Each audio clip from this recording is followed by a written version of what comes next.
अहिल्यानगर हादरलंय. भिंगार परिसरात महिला कोयता गँगची दहशत उघड झाली आहे. भिंगारच्या सोनसळे गल्लीत राहणाऱ्या संध्या नितीन शिर्के आणि राधाबाई अशोक शिर्के यांच्यावर सोनाली देशमुख या महिलेने जीवघेणा हल्ला केल्याचा आरोप समोर आला आहे. माहितीनुसार गेल्या 2 वर्षापासून या महिलांना सातत्याने त्रास दिला जात होता आणि हा वाद अखेर हिंसक वळणावर पोहोचल्याचे सांगितले जात आहे.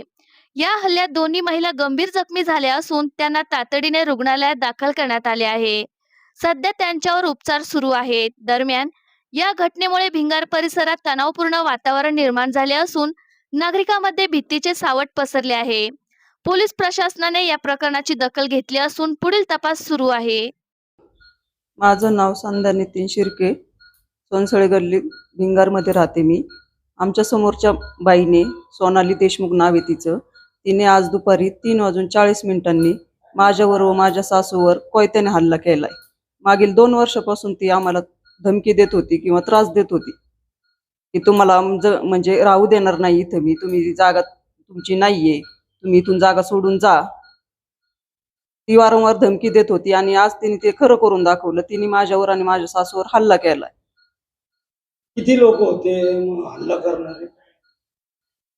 हल्ला करताना ती कोयता घेऊन आली होती. त्यासोबत तिच्या बरोबर तिची आई होती, मीराबाई नावे तिचं. तिने माझा गळा पण दाबला आणि मला एवढं बोलली की तुझा संबंध येत नाही बोलायचं इथं, आणि गळा दाबून ढकललं तिने मला माग.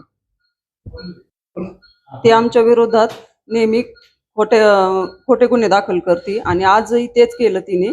माझ्या मिस्टरांना पोलीस स्टेशन मध्ये फोन आला होता, त्यांना चौकशीसाठी बोलवलं होतं तिथं, आणि ते तिथं चौकशीसाठी बोलवलं म्हणजे त्यांना जबाब देत असताना तिने घरी येऊन माझ्यावर आणि माझ्या सासूवर कोयत्याने हल्ला केला.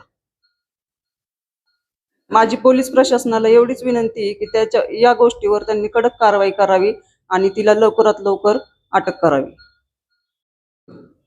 माझं नाव नितीन अशोक शिर्के, राहणार सोनसळ गल्ली भिंगार.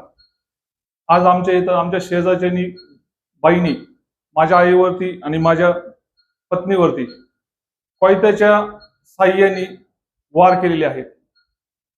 सकाळी त्यांनी खोटा माझ्या विरुद्ध गुन्हा दाखल करून अर्ज दाखल केला भिंगार कॅम्प पोलीस स्टेशन मध्ये. त्या चौकशीसाठी मी स्वतः गेलो, चौकशी चालू असताना तिथं गेलो होतो. 3:40 मी पोलीस टकले साहेब यांच्या समोर चौकशी देत होतो.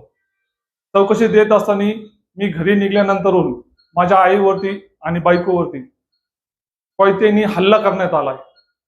संबंधित पोलीस निरीक्षण जे आपले अध्यक्ष आहेत त्यांनी संबंधित यांना कारवाईवर लवकर अटक करावी.